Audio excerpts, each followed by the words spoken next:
Okay, so let's see. Oh.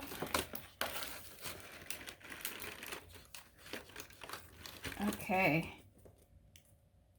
Stormwind City says to lift.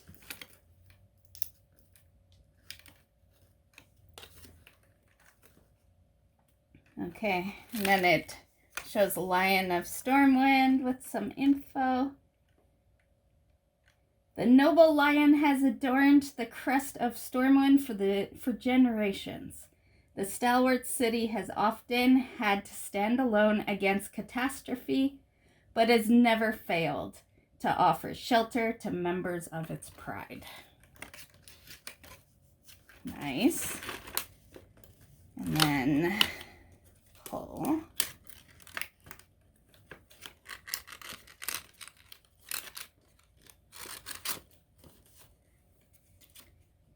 The sacrifice of King Warrior Wren, the fiery but noble leader of Stormwind, sacrificed his life to allow the armies of the Alliance to escape annihilation at the hands of the Burning Legion.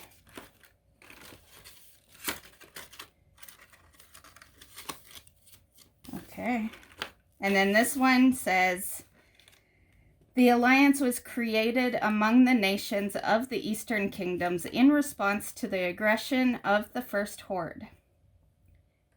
Now it has grown far beyond its original boundaries, inviting nations from different continents and even different worlds to join in its creed of unity. Stand as one. Okay. Next page.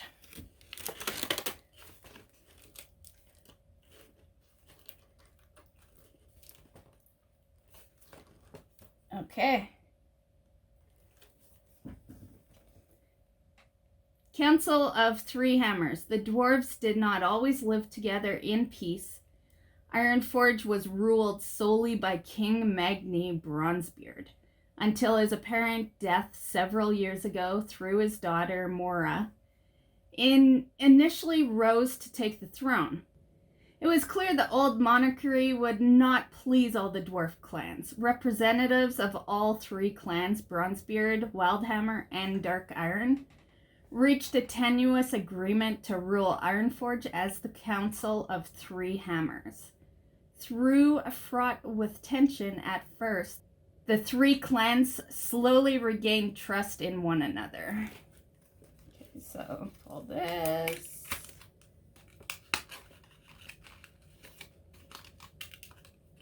Okay, I'm doing my best here as far as having you see past this. Okay. And then this one. Okay, so it says, Jaina Proudmoore. Jaina left Culturus at a young age to study the arcane arts. When she returned home years later, her own people blamed her for the death of her father, Dalen Proudmoore. But after proving her dedication to her people, Jaina was not only welcomed back, but given command of the Culturan Navy.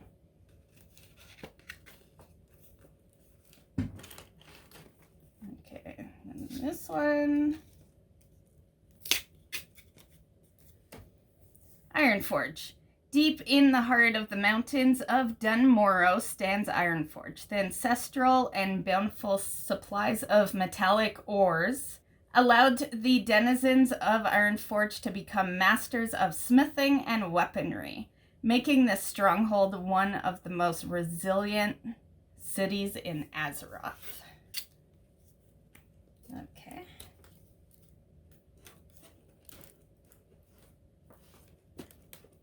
I think that's it for that one. Okay. Just making sure I'm not missing anything. Oh, let's fold that back in. Okay. Okay, so now we got some Undercity stuff. Okay, so first one we're lifting is a horde symbol.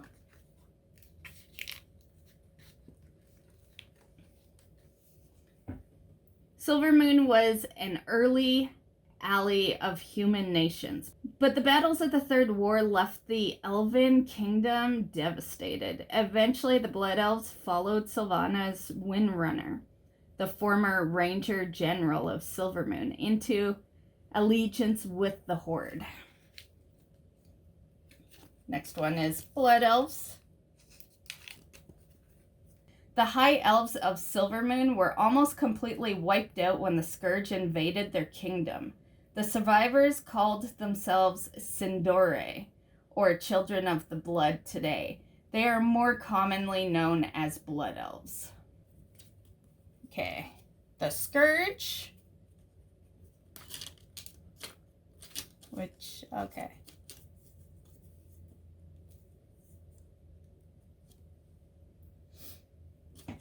Now this one's above it. So I just gotta close it to read it. When the Scourge swarmed across the Eastern Kingdoms, they were led by one of the nation's greatest heroes, Arthas Menethil. As the Lich King, Arthas used his Dark Command to hold bound... what is it? It's kind of over the last line. To hold bound the army of the undead.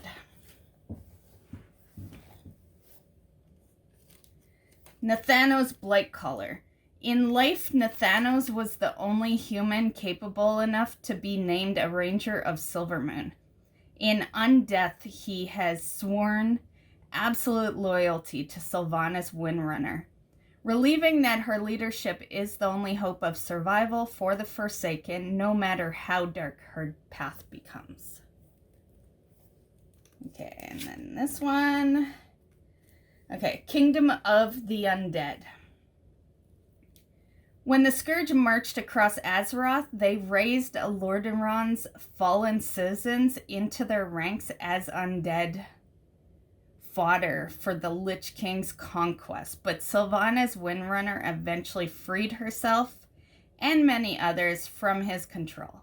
With nowhere else to go, these outcasts resettled in the ruins of Lordaeron, founding a powerful society devoted to their Dark Lady.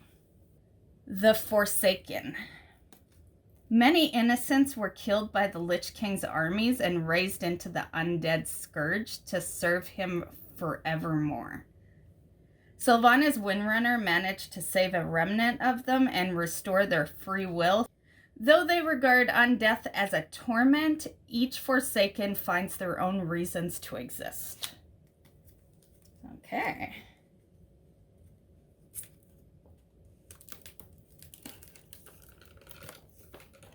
Okay, we all know what that is. Okay, so the first one we're lifting, Darnassus. The Night Elves built a city high in the branches of Teldrassil, a quiet, peaceful refuge called Darnassus.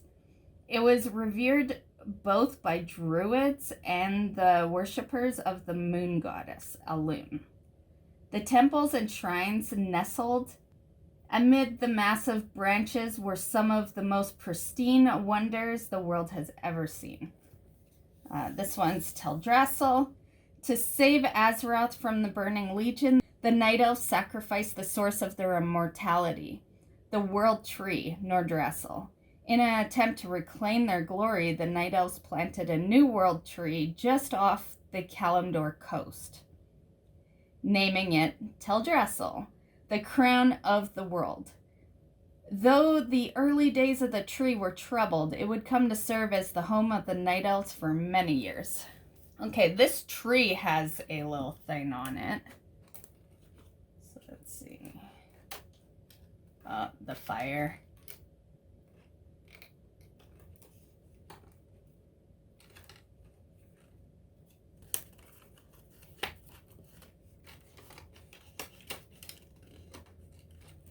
Okay.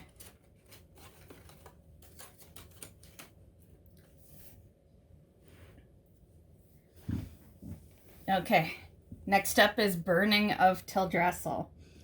In the wake of the Burning Legion's unsuccessful third invasion of Azeroth, tensions between the Horde and the Alliance boiled over. The opening salvo of the year was a surprise attack on Teldrassil. Although the Horde planned on capturing the World Tree, Sylvanas ordered her army to burn it instead, an act that plunged the world into a ruthless, bloody conflict. And I, as an Alliance player, still hold a grudge with that fire. Just gonna say. Okay, next up is Draenei. I'm just gonna read this part before we reveal what's under this. Many millennia ago, the Burning Legion corrupted and conquered the Eridar world of Argus. The few who escaped called themselves Draenei, exiled ones, as they fled from world to world searching for a safe haven. The Draenei knew full well the threat the demons posed to Azeroth and stood with the Alliance to repel the Legion's third invasion of the world. Okay. Velen. The prophet Velen has been blessed, or perhaps cursed. With foresight, he was the sole Eridar leader who saw what the Burning Legion would do to his people. So he fled with as many refuges as he could take thousands of years later. He led the champions of Azeroth back to his home world to confront his fallen brethren, to his home world to confront... Oh, I'm reading the same sentence over. Okay. He led the champions of Azeroth back to his homeworld to confront his fallen brethren and end the threat of the Legion, a mission that tested his faith but ultimately proved successful. Okay, and this one...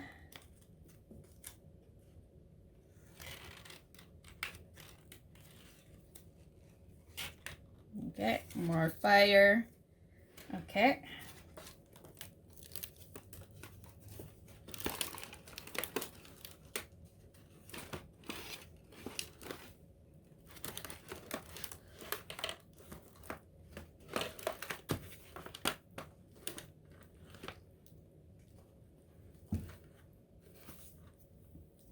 Okay, Tauren and orcs.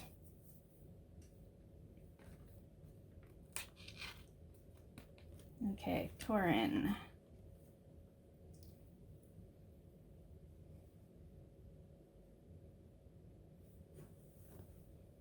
The nomadic Bloodhoof Tauren tribe once roamed the plains of Kalimdor, living off the land and protecting the wilds from any foes.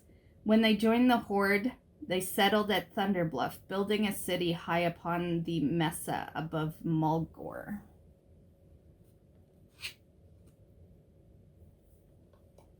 Okay, the next one, I don't know if you'll be able to see it. It's that. Okay, my bad. I noticed it was just a little dark, so finally I turned the lights on. Hopefully you can see things better. Okay, the Rune Spear. The Bloodhoof Rune Spear has been passed from chieftain to chieftain for 20 generations. Each chieftain writes their story in runes across the spear's shaft. The mighty spear was destroyed in Makgora, a ritual of single combat between Cairn Bloodhoof and Garrosh Hellscream. Its fragments were returned on Cairn's funeral pyre, though his son Bane and friend Thrall still hold pieces. And then at the bottom here, it says Orgrimmar. Built in the canyons of an unforgiving desert, Orgrimmar was the founding location of the uncorrupted Horde. Massive walls and tall towers protect its inhabitants against a hostile world. Its streets are filled with outcasts, survivors, and newcomers who join together in the creed of strength and honor for the Horde. Okay, orcs. Most of the orcish people were once damned by the demonic power of the Burning Legion, but after heavy sacrifices, they secured a costly redemption. The orcs freed themselves from the blood curse and regained their honor.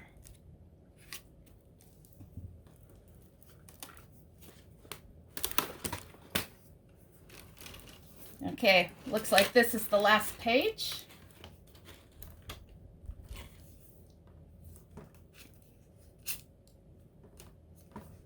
Zandalar Empire. The trolls were among the earliest sentient creatures to form clans and tribes on Azeroth. The Zandalar trolls were the first to form an empire. Once so resilient, it has endured for more than 15,000 years. This one is Bosamdi. Though most trolls worship the Loa, it takes a brave or foolish soul to worship Bosamdi. Every dead troll or any creature killed by Bosamdi's followers gives him more power and influence. Recent wars have granted him more strength than ever, and a desperate pact has given him domination over the Zandalari's ruling bloodline. This one here, the Loa. Since ancient times, trolls have offered gifts and sacrifices to their Loa in exchange for blessing and power. Many of these Loa appear as wise animal spirits or fearsome monsters, while others take a more troll-like form, whether benevolent or cruel. Every Loa draws strength from the devotion of its worshippers. And this one's warships. Zandalar has been a mighty seafaring empire for millennia. When war broke out between the Alliance and the Horde, the Zandalari fleet became the backbone of the Horde's naval power. And then it's just the ship.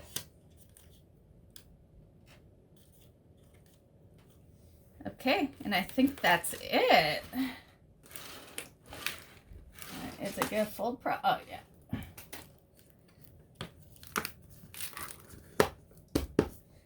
So that is the pop-up book, and that was a little longer than I thought it would be. This was a unexpected gift that I got. I'd never even seen the pop-up book. You know, I only really ever look at the novels. And yeah, and this was really interesting. I'm actually glad I have it. Yeah, it's very interesting. Looks like it was done by two people. If I turn it, you see the two authors. And yeah, so very cool. And that concludes this video. So I hope you enjoyed, and we will see you in the next one. Bye, guys.